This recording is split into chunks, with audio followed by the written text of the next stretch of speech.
പത്തനംതിട്ടയിൽ എന്തായാലും ജനപ്രീതി കുറവാണെങ്കിലും ജയിക്കാനുള്ള സാധ്യത UDF-നാണെന്ന് പറഞ്ഞു. മാവേലിക്കരയിൽ അതികായനാണ് UDF-ൻ്റെ സ്ഥാനാർത്ഥി.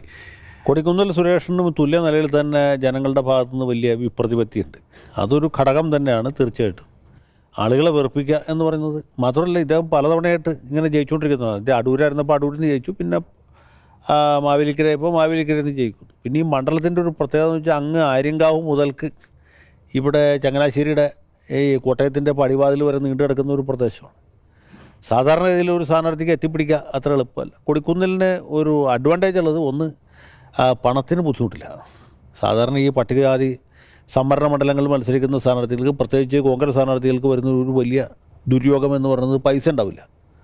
ഈ ആക്രാന്തക്കാരായ പ്രാദേശിക നേതാക്കളെയും പ്രവർത്തകരെയൊക്കെ മേച്ചുകൊണ്ട് നടക്കണമല്ലോ, അത് വലിയ ബുദ്ധിമുട്ടാണ്. അപ്പോൾ അങ്ങനെയാണ് ഈ മണ്ഡലങ്ങൾ സാധാരണ നഷ്ടപ്പെട്ടു പോകാറ്. ഇപ്പോൾ ഇദ്ദേഹത്തിന് അങ്ങനെ ഒരു ബുദ്ധിമുട്ടില്ല. പുള്ളിക്ക് എല്ലാവരുമായിട്ടും നല്ല ബന്ധമുണ്ട്, പണമുണ്ട്. പിന്നെ AICCയുടെ ഒരു പ്രധാനപ്പെട്ട ആളായതുകൊണ്ട് ആ രീതിയിലൊരു സ്വീകാര്യത, അംഗീകാരം. അതെ, പാർലമെൻറ്റിലെ ഒരു സ്ഥിര സാന്നിധ്യമാണ്. അപ്പോൾ ഡൽഹിയിൽ നിന്നാണെങ്കിലും ഫണ്ട് കിട്ടാൻ ബുദ്ധിമുട്ടുണ്ടാവില്ല. പിന്നെ വേറൊരു സൗകര്യം എന്ന് പറയുന്നത് മതമേലധ്യക്ഷന്മാരുമായിട്ട്, സമുദായ നേതാക്കന്മാരുമായിട്ട് പുള്ളിക്കുള്ള അടുത്ത ബന്ധമാണ്. ഇപ്പോൾ പരിശുദ്ധ കാതോലിക്ക ബാബയും പുള്ളിയുടെ ആളായിരിക്കും, ശ്രേഷ്ഠ കാതോലിക്ക ബാബയും പുള്ളിയുടെ ആളായിരിക്കും. പെരുന്നയിൽ ചെന്നാൽ അദ്ദേഹത്തിനൊരു സീറ്റുണ്ട്, കണിച്ചുകുളങ്ങര പോയാലും പുള്ളിക്കൊരു സീറ്റുണ്ട്.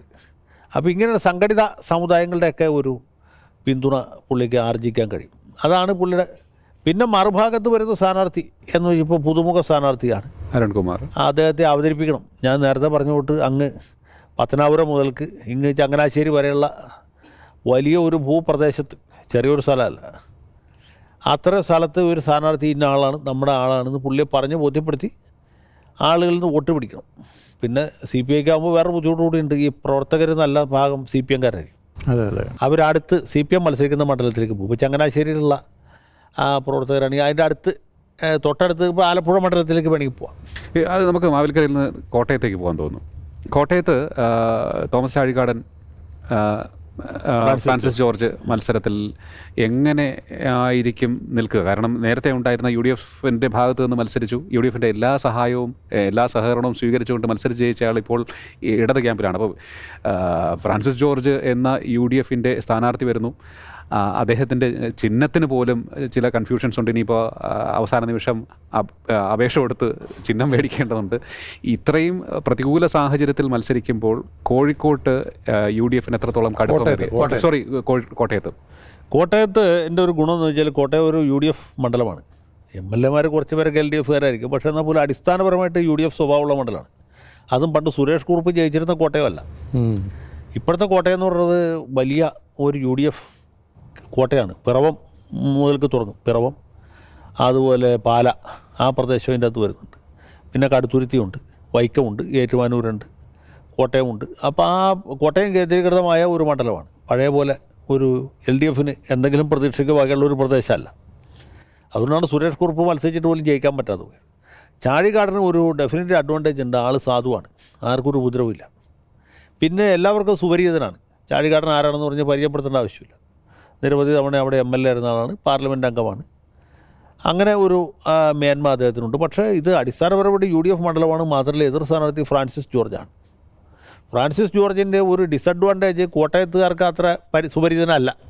അദ്ദേഹത്തിൻ്റെ പ്രവർത്തന കേന്ദ്രം ഇടുക്കിയും ആ പ്രദേശമായിരുന്നു. പക്ഷേ അത് ഒഴിച്ചാൽ പുള്ളി നല്ലൊരു സ്ഥാനാർത്ഥിയാണ്. ആർക്കും ആക്ഷേപമൊന്നും പറയാൻ പറ്റില്ല. പക്ഷേ ജോർജിൻ്റെ മകൻ എന്നുള്ള ഒരു ഇമേജുണ്ട്. പിന്നെ രാഷ്ട്രീയമായിട്ട് UDF-ന് മേൽക്കൈയുള്ള മണ്ഡലം. രണ്ട് കേരള കോൺഗ്രസുകൾ ഏറ്റുമുട്ടുന്നു എന്നുള്ള. അതെ, രണ്ട് കേരള കോൺഗ്രസ്സുകാർ ഏറ്റുമുട്ടുന്നു. എങ്ങനെ പോയാലും ഒരു കേരള കോൺഗ്രസ്സുകാരൻ പാർലമെൻറ്റ് ഉണ്ടാവും.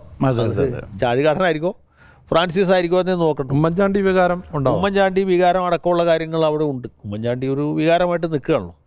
അതുകൂടാതെ മൊത്തത്തിൽ UDF-ന് അനുകൂലമായൊരു രാഷ്ട്രീയ സാഹചര്യം സംസ്ഥാനത്തുമുണ്ട്. അത് തീർച്ചയായിട്ടും കോട്ടയത്ത് മറ്റു സ്ഥലങ്ങളെക്കാൾ കുറച്ച് കൂടുതലായിട്ടും ഉണ്ട്. അപ്പോൾ അവിടെ പ്രതിഫലിക്കും, ഉറപ്പായിട്ടും അവിടെ പ്രതിഫലിക്കാൻ തന്നെയാണ് സാധ്യത. പിന്നെ ഒരു മാർക്സിസ്റ്റ് സ്ഥാനാർത്ഥിക്ക് വേണ്ടി ചെയ്യുന്ന പോലെ മാർക്സിസ്റ്റുകാർ, സാധാരണ പ്രവർത്തകർ ഒരു കേരള കോൺഗ്രസ്സുകാരനെ വേണ്ടി ചെയ്യില്ല. അത് മാനസികമായിട്ട് ആന്തരികമായ ഒരു പ്രശ്നമായിട്ട് അത് വരും. അത് പൊതുവേ ഉള്ളൊരു സംഗതിയാണ്.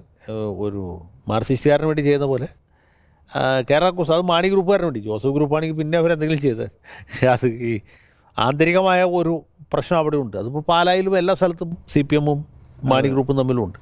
അവിടെ NDA സ്ഥാനാർത്ഥിയെ ഇതുവരെ പ്രഖ്യാപിച്ചിട്ടില്ല. NDA സ്ഥാനാർത്ഥിയെ പ്രഖ്യാപിച്ചിട്ടില്ല. ആ സ്ഥാനാർത്ഥി പ്രധാനമാണ്. കാരണം ആ വോട്ടുകൾ ഏത് രീതിയിൽ അതെ അവിടെ ഭിന്നിപ്പിക്കും. അത് NDA സ്ഥാനാർത്ഥി, പ്രത്യേകിച്ച് BDJSൻ്റെ സ്ഥാനാർത്ഥി വരുമ്പോൾ ഈ LDFൻ്റെ ഒരു ബാക്ക് ബോൺ എന്ന് പറയുന്നത് ഈഴവ സമുദായമാണ്. കോട്ടയത്ത് പ്രത്യേകിച്ചും കോട്ടയത്ത് പ്രത്യേകിച്ച് തിരുവാർപ്പ്, ഏറ്റുമാനൂർ, ആ പ്രദേശം, കുമരകം ഒക്കെ ഇവരുടെ ഒരു ശക്തി കേന്ദ്രമാണ്.